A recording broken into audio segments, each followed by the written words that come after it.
Welcome. This lecture is on the French Revolution. Marie Antoinette, the Queen of France, was unpopular. Her reputation was tainted by her alleged gambling and affairs at court. It was believed that the Austrian-born queen spent huge sums of money on clothing and jewelry.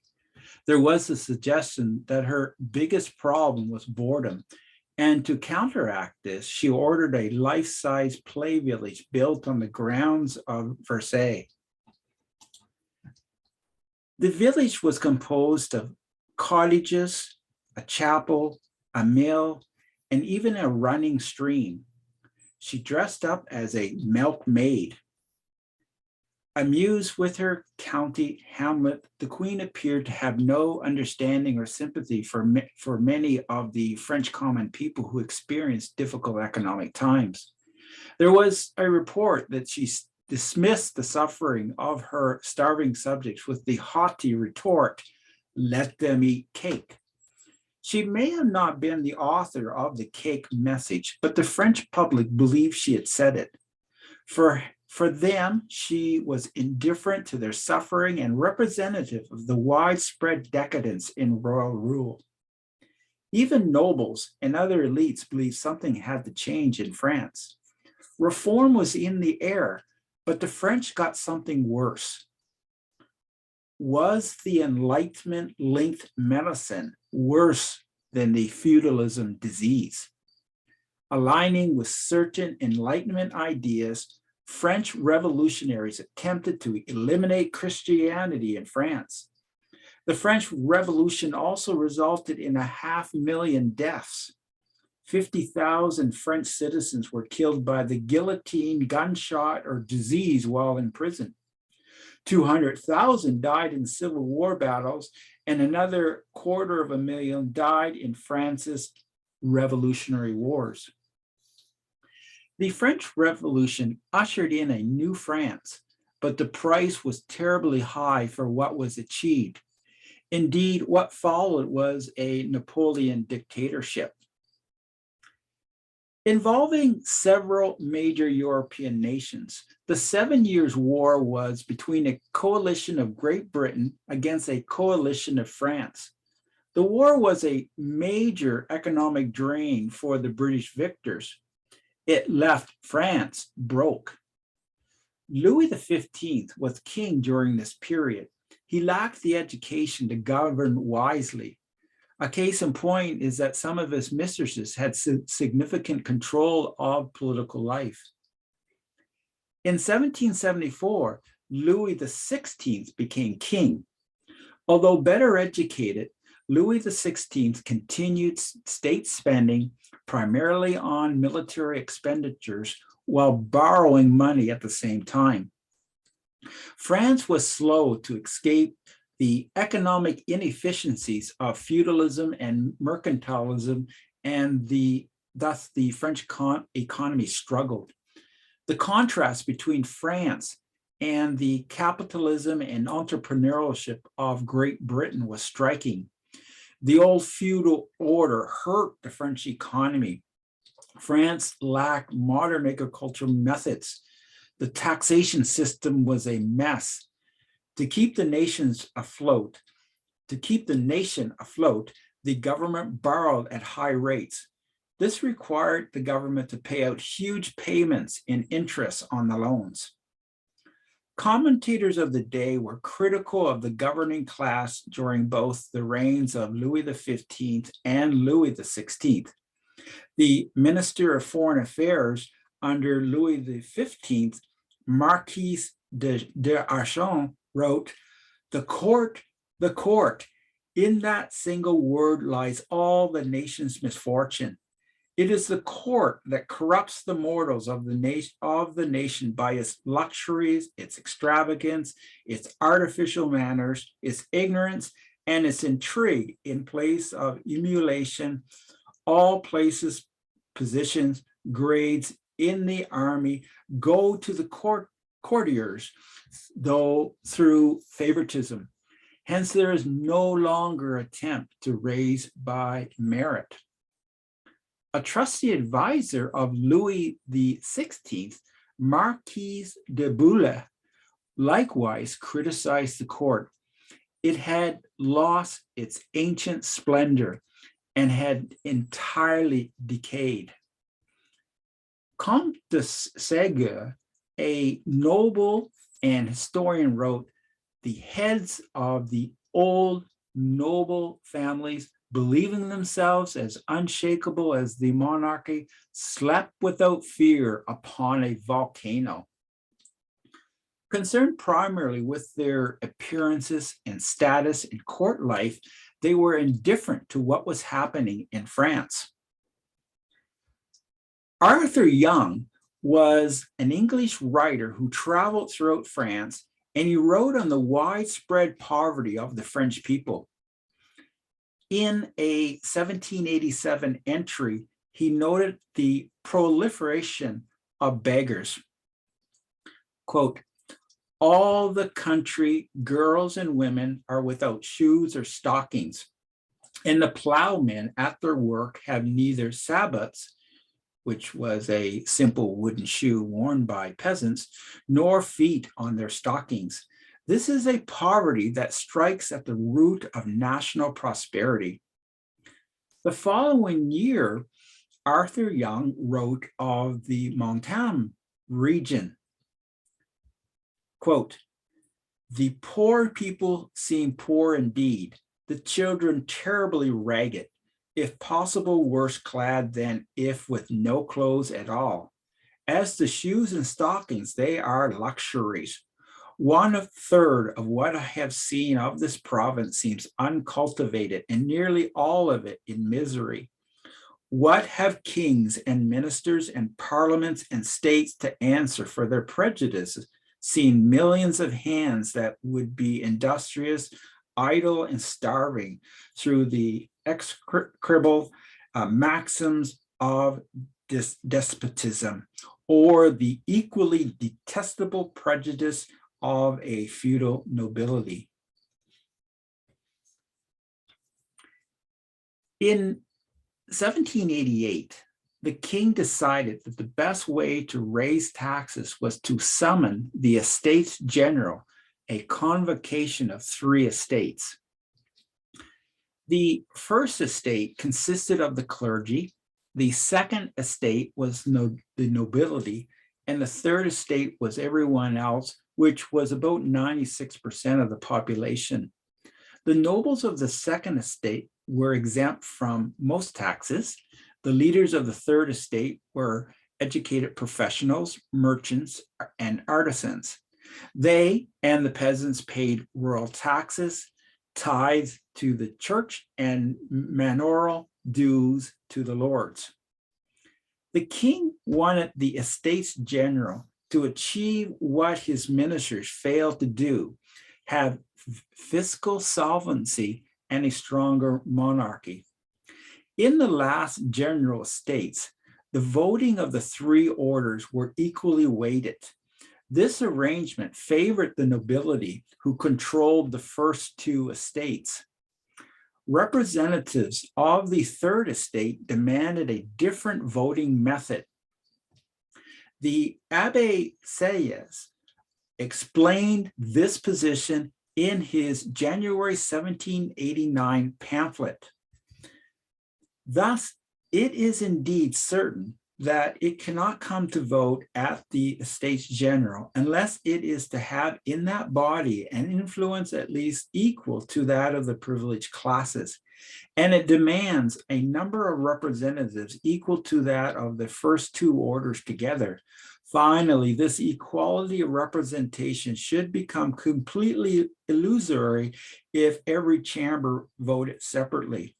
The third estate demands then that votes be taken by head and not by order. If the voting system remained unchanged, the aristocrats were confident that the Estates General would not support a tax reform program that threatened nobility interests. Choosing representatives for the Estates General in March and April in 1789 stirred up people's hope throughout France. The elected deputies arrived at Versailles at the beginning of May. The opening session of the Estates General took place in a great hall specially constructed for the event. But the Estates General did not work. There was a deadlock because the voting was by order rather than by head count. The stalemate frustrated the French masses. In Paris, people were trying to recover from a harsh winter. In the spring, they faced high prices, especially for bread. Other supplies were limited. Unemployment was high, but the people continued to be taxed heavily. The rioting of the spring had temporarily ceased as people waited for their problems to be solved by the Estates General. After several weeks of frustrating political deadlock, the Third Estate chose to hold its own meetings. It invited clergy and noble to join their task of organizing a new legislative body. Only a few clergy joined. On June 17th, the National Assembly was formed. The name was an assertion of its representation of the French nation. When National Assembly members were locked out of their meeting hall 3 days later, they moved to a nearby indoor tennis court where they vowed to stay together for the purpose of writing a constitution. King Louis XVI refused to accept the now popular National Assembly as a legitimate body. On July 14, 1789, angry citizens of Paris stormed the Bastille, a royal fortress built to protect the eastern gates of Paris. The Bastille also served as a prison for debtors. The Marquis de Lanay, the commander of the Bastille forces, realized the garrison soldiers, if they fought on, would have to kill a great number of citizens. For the commander, this was unacceptable. An officer wrote out a surrender note stating that the soldiers would lay down their arms on conditions that their lives would be preserved. One witness wrote, "As soon as the great bridge was let down, the people rushed into the court of the castle and, full of fury, seized on the troop of invalids. Several of these soldiers whose lives had been promised them were assassinated. Others were dragged like slaves through the streets of Paris." The end of the commander who chose mercy and opposed fighting the mob paid with his life. They cut his head off and paraded it throughout Paris. Today, and for the past 200 years, France commemorates July 14th with reverence. This is a special holiday for France. The storming was symbolic of the overthrow of the tyranny and oppression of the old regime. The storming symbolized the power of reformers to take politics into their own hands, but also the storming symbolized greater acceptance of violence. Acting on their own, French women were responsible for another dramatic event of the early years of the revolution. In October 1789, it is said that approximately 7,000 Parisian women armed with pikes forced the king and royal family to leave Versailles. The royal family was to stay in Paris. Amid violence, the National Assembly introduced important reforms. On August the 4th, it abolished the feudal system, removed the tax exemptions of the nobility and the clergy, and allowed for any citizen to seek office in politics and in the military. The Declaration of the Rights of Man and of the Citizen furthered the importance of liberty and equality before the law for all. The final version of the Constitution passed on September 1791 and turned France into a constitutional monarchy with a ministerial executive power answerable to a legislative assembly. The French had rejected absolutism. Democratic capitalism would come very slowly over the next decades in France, but at least feudalism was gone. When Louis XVI finally accepted the Constitution of 1791, there was the belief that the revolution was over. Louis appeared to be supportive of the new constitution, but the following year he unsuccessfully tried to escape France to join foreign forces opposing the revolution. European powers organized around Austria went to war against France. Champions of absolutism, the aristocracy feared the new ideas of the French Revolution would diminish their political and economic power. For the nobility, the abrupt end of feudalism was troubling. The aristocracy, whose faith depended on land holdings and trade privileges, opposed the idea of entrepreneurs gaining economic power. Democratic capitalism, still in the formative stage, threatened the aristocrats. As stated in a recent study on why nations fail, quote, consistent with the idea of creative destruction, the spread of industries, factories, and towns took resources away from the land, reduced land rents, and increased the wages that landowners had to pay their workers. After his recapture, King Louis XVI was imprisoned and then executed by way of guillotine in early 1793. The new instrument of death became the center of the spectacle of revolutionary justice. In the name of the revolution, the acts of the people killed thousands of victims.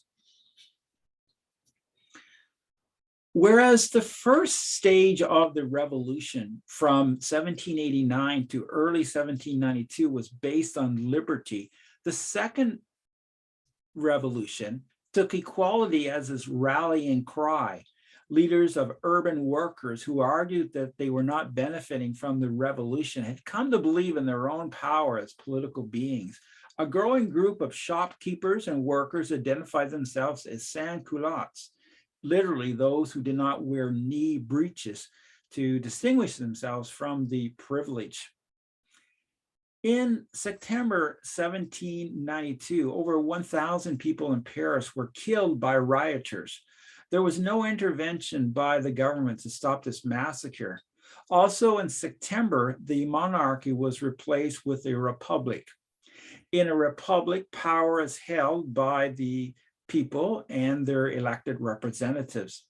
The two major factions were the Jacobins and Girondins. The Jacobins, named for its meeting place in an abandoned monastery, favored radicalism and the demands of the sans-culottes. Those more militant representatives also sat on the left side of the assembly.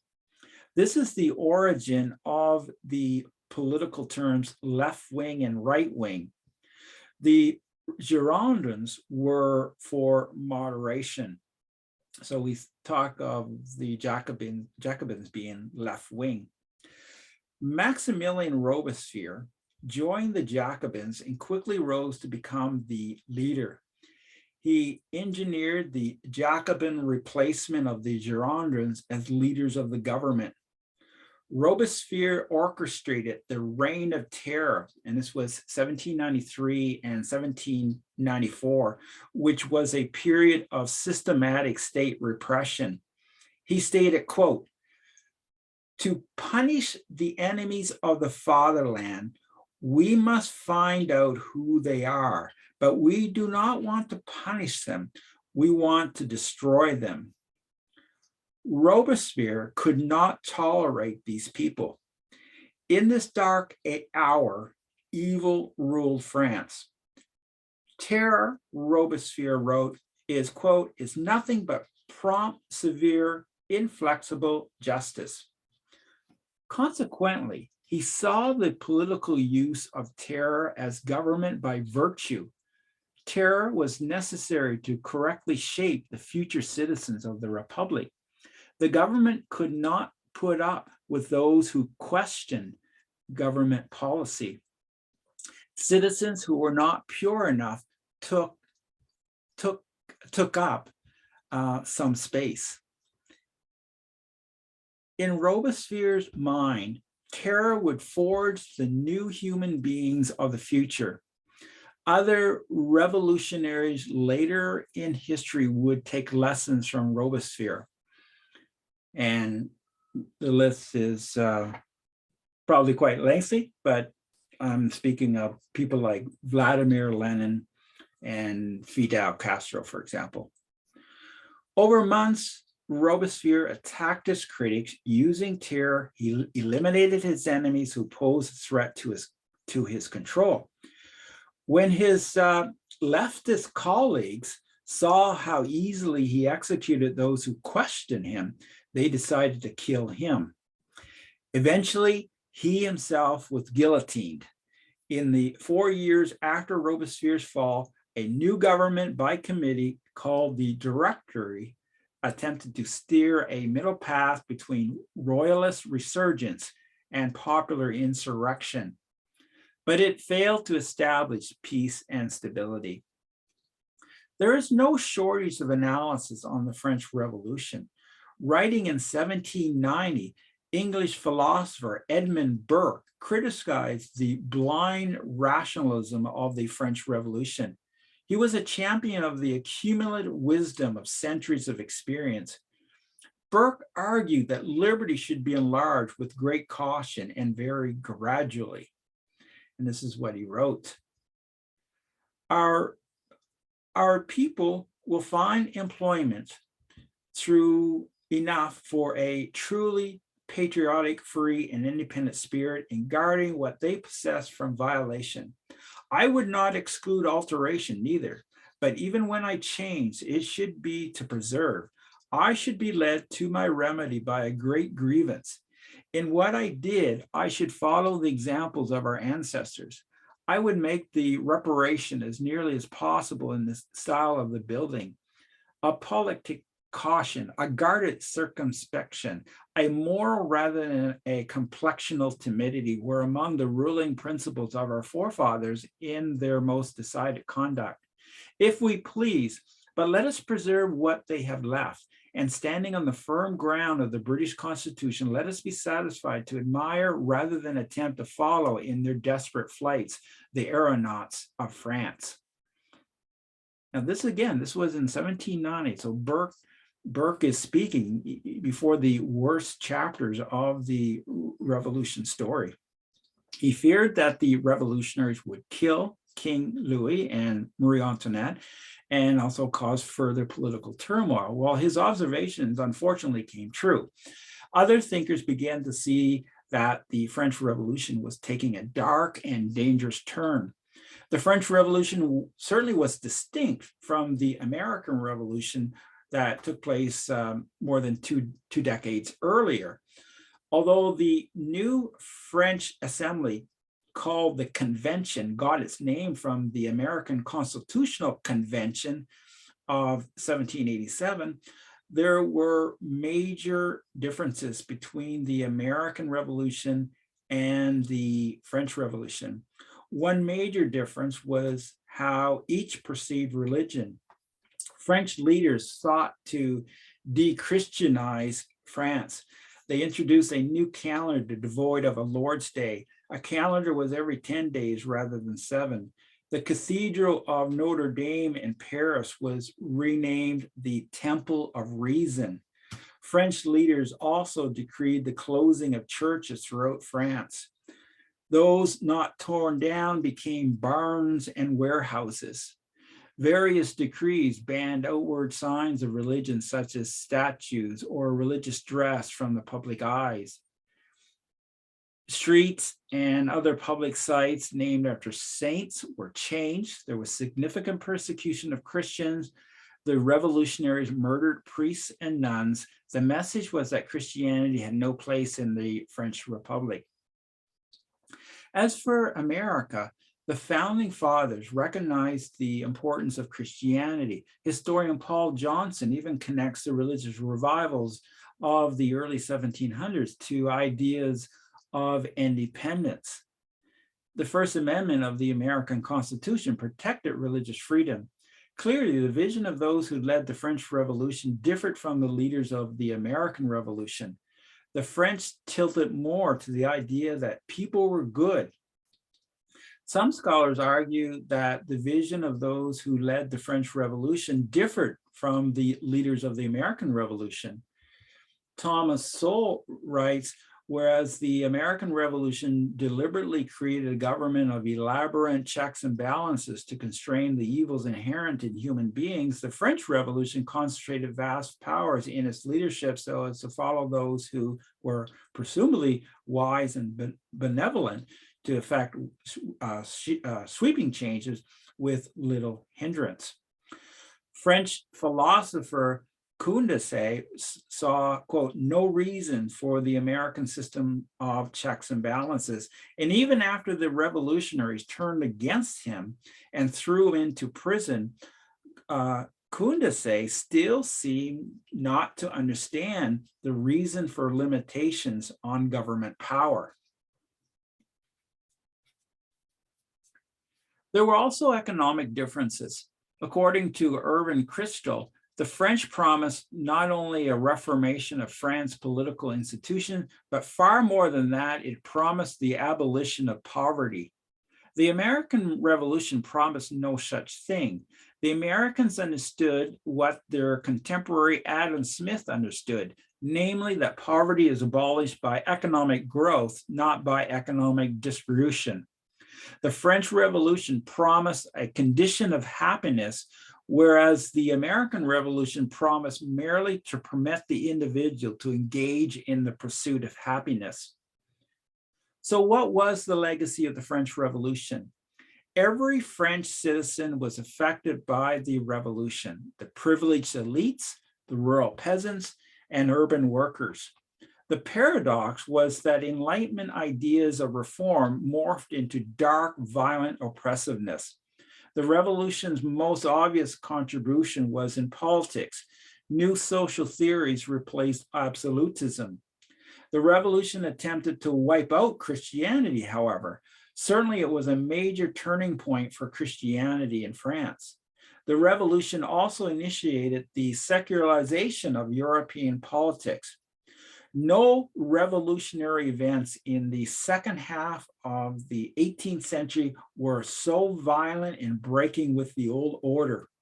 But there was more. The rise of Napoleon Bonaparte ended the revolution. But France ended up with a dictator, the subject of another lecture. Thank you.